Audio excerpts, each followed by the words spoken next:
Assalamualaikum warahmatullahi wabarakatuh.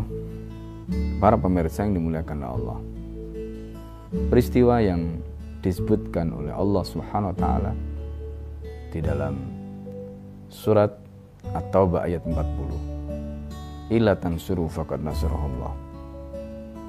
Ayat ini seolah-olah memberikan gambaran kepada kita jika kita membaca secara harfiah, jika kita membaca dohirnya, seolah-olah Allah menegasikan sama sekali peran dan kedudukan ikhtiar kita, peran dan kedudukan hukum suatu akibat yang kita lakukan untuk memenangkan perjuangan ini.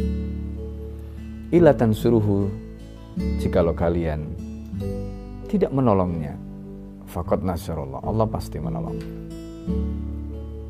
Para pemirsa yang dimuliakan Allah,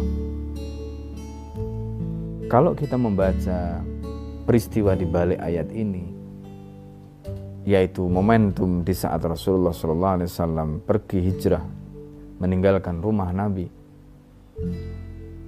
Lihatlah ketika Rasulullah SAW rumahnya sedang dikepung oleh orang kafir Quraisy. Kemudian Allah Subhanahu wa taala menolong Rasul dengan menyatakan waja'alna min baini aydihim saddan wa min khalfihim saddan fa washaynahum fahum la yubsirun. Kami jadikan di depan dan di belakang mereka ada dinding dan kami tutup mata mereka sehingga mereka tidak bisa melihat.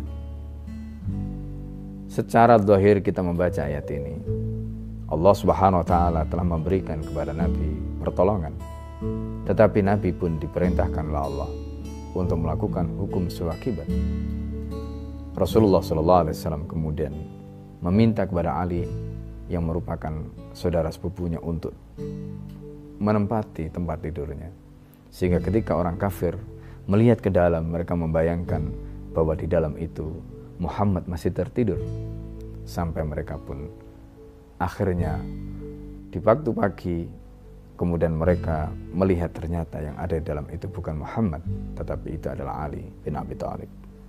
Ini menunjukkan bahwa Rasulullah SAW diperintahkanlah Allah untuk melakukan hukum sebab akibat. Itu artinya pertolongan itu diberikan tidak begitu saja. Dan dengan kata lain, pertolongan itu diberikan bukan berarti kemudian tidak perlu ada hukum sebab akibat yang harus dilakukan. Tidak. Bahkan ketika Abu Bakar As-Siddiq radhiyallahu anhu diminta oleh Nabi SAW untuk menunggu agar tidak berangkat hijrah, ketika itu Abu Bakar kemudian dengan inisiatifnya menyiapkan, ketika Rasulullah SAW di tengah malam itu mengetuk pintu Abu Bakar, maka Abu Bakar As-Siddiq radhiyallahu anhu membukakan pintunya dan di situ Rasulullah sudah dipersiapkan logistiknya oleh Abu Bakar. Itu menunjukkan bahwa ini ada hukum swakibat. Para pemirsa yang dimuliakan Allah, itulah Allah memberikan pertolongan pada kita. Di sana juga Allah memerintahkan ada hukum swakibat.